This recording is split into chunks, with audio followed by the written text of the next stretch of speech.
நமச்சிவாயம். ஜெய் வாராகி.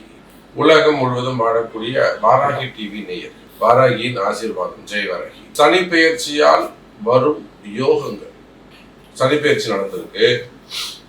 இந்த சனி பெயர்ச்சி ஸ்டார்ட் ஆகும் போதே ஒரு மிகப்பெரிய சத்தத்தோடு இந்த சனி பெயர்ச்சி நடக்குது. இன்னும் சனி பெயர்ச்சி நடக்கல. மார்ச் 6ஆம் தேதி நடக்குதுன்னா சனி உள்ள வர போறாருன்னா பெரிய வெடி வெடிச்சு அங்க பாத்தீங்கன்னா ஈரான் இஸ்ரேல் போர் வார் நடக்குது. அப்போ சனி டிரான்சிட் ஆகிறதுக்கு முன்பாக, டிரான்சிட்டே நடக்கல, அதுக்குள்ள ஒரு 10 நாள் முன்பாகவே யுத்தம் ஆரம்பிச்சிருச்சு. சத்தம் எங்க பார்த்தாலும் சத்தம், வெடி சத்தம்.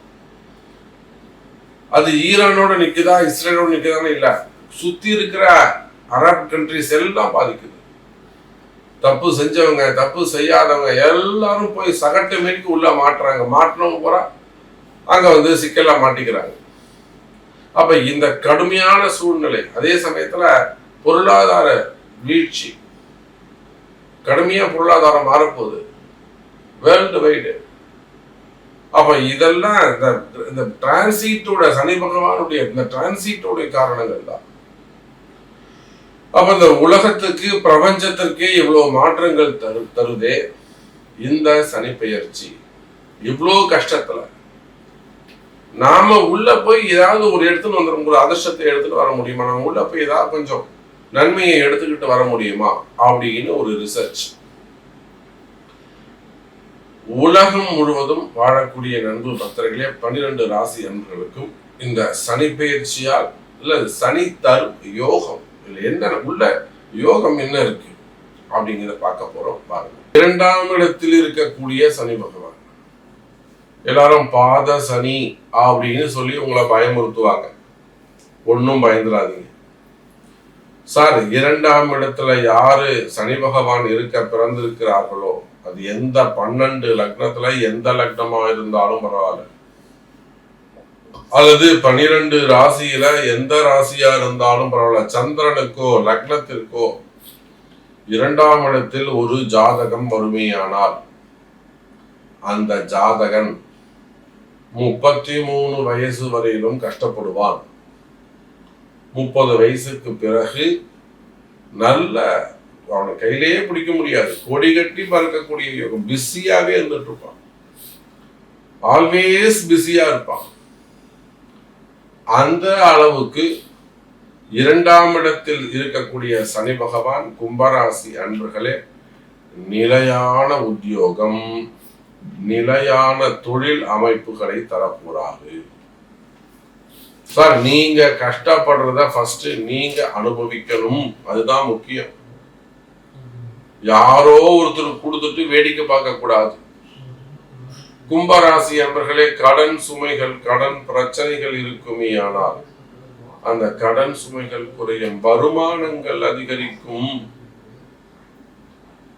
கும்பராசிக்கு 2ஆம் இடத்துல இருக்கக்கூடிய சனி பகவான் நல்ல பணங்காசு, நல்ல வருமானம் வரப்போகுதுன்னு அர்த்தம்.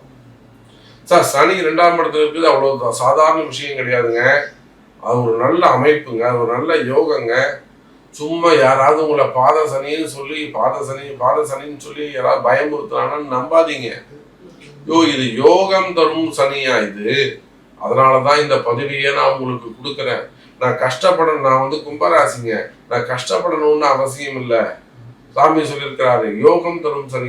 எனக்கு ஏன் யோகம் வரல கேளுங்க, சனி பகவானை கேளுங்க. அவர் சொல்லியிருக்காரு, ஏன்பா எனக்கு யோகத்தை தரல? நீ 2ஆம் இடத்துல உட்கார்ந்து இருக்க, தனஸ்தானத்துல வருமானத்தை கூடியா, நான் உழைக்க தயார், வேலை செய்ய தயார், கண்முழிக்க தயார், வேர்வு சிந்த தயார், எனக்கு வருமானத்தை கொடு, தொழிலை கொடு, உத்தியோகத்தை கொடு. கேட்பீர்களே, ஆனால் கேட்டது தட்டுங்கள் திறக்கப்படும், தட்டுங்கள் திறக்கப்படும். இதுதான் சனி பகவான், இதுதான் உங்களுக்கு பரிகாரம்.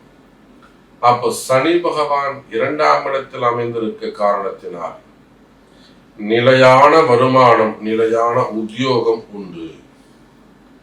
கும்பராசி அன்பர்களுக்கு இடமாற்றம் உண்டு. அந்த இடதோஷத்தை மட்டும் நீங்க மனசுல வச்சுக்கோங்க. அது கடைகளாக இருக்கலாம், கம்பெனிகளாக இருக்கலாம், மெயினா குடியிருக்கக்கூடிய வீடுகள். நான் நிறைய இடங்களுக்கு அந்த விவசாய இடங்கள், விவசாயத்துவம், அந்த தென்னந்தோப்பு வச்சு நடத்தக்கூடியவங்க, பொள்ளாச்சி, பேராவூரணி, நிறைய இடங்கள்ல அந்த இடதோஷ நிவர்த்தி பண்ணி கொடுத்துருக்குறேன். அதே போல பெரிய பெரிய ஃபேக்டரிஸ் வச்சு நடத்தக்கூடியவங்க, கம்பெனிகள் வச்சு நடத்தக்கூடியவங்க, குடியிருக்கக்கூடிய வீடுகள், சில இடங்கள்ல பாத்தீங்கன்னாக்கா வீடே தோஷமானதாக இருக்கும், செய்வினைகள் இருந்ததா இருக்கும். காடு, தோட்டம், வீடு 3 ஒண்ணா இருக்கும். அப்ப அது மாதிரி செய்வினை கோளாறுகள், மந்திர மாந்திரீக தோஷங்கள், மெயினா பூமி தோஷம்னு சொல்லக்கூடிய இடதோஷம். அந்த பூமி ராசி இல்லாம போயிடும். அடுத்து இதுல ஒரு மரணங்கள் நிகழ்ந்து கொண்டே இருக்கும். வீட்டுல அடுத்தடுத்து யாருக்காவது அடிபட்டுக்கிட்டே இருக்கும், ஆஸ்பத்திரி செலவு இருந்துகிட்டே இருக்கும். அடுத்தடுத்து ஆஸ்பத்திரி செலவு பண்ண நிம்மதி போயிடும், பணங்காசு செலவாய் வீண் விரயங்கள் ஏற்பட்டு கொண்டே இருக்கும். இதெல்லாம் அந்த இடதோஷத்தின் அறிகுறி. உடனே நீங்க முழிச்சுக்கணும், ஆஹா ஏதோ ஒண்ணு இருக்குப்பா, இது எப்படி வருமானம் சிறப்பா இருக்கும், பண கஷ்டங்கள் குறையும், கடன் சுமைகள் குறையும், தொழில் அமைப்புகள் சிறப்பா இருக்கும்னு சொல்லணும். அதே போல இந்த இடதோஷத்தில் அதிக கவனம் தேவை. அலட்சியம் கூடாது. அது ஒரு சிம்டம்ஸ் தான், அது ஒரு அறிகுறி தான். அவங்க சாமி காமிக்கிறாரு, வீட்டுல ஏதோ ஒரு விஷயம் இருக்கு.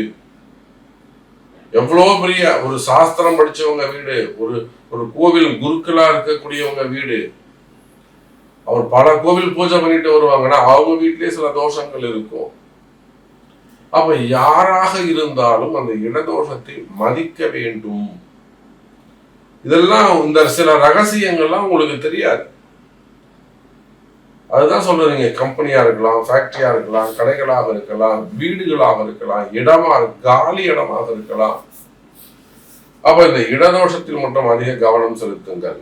சனி தரும் யோகம் கும்பத்திற்கு அதிகம். அப்ப உங்களுக்கு என்ன வேண்டும், உங்களுக்கு என்ன யோகம் வேண்டும் அப்படிங்கிறத உங்க பிறப்பு ஜாதகத்தை கொண்டு கேளுங்கள், நல்ல பதில் கிடைக்கும்.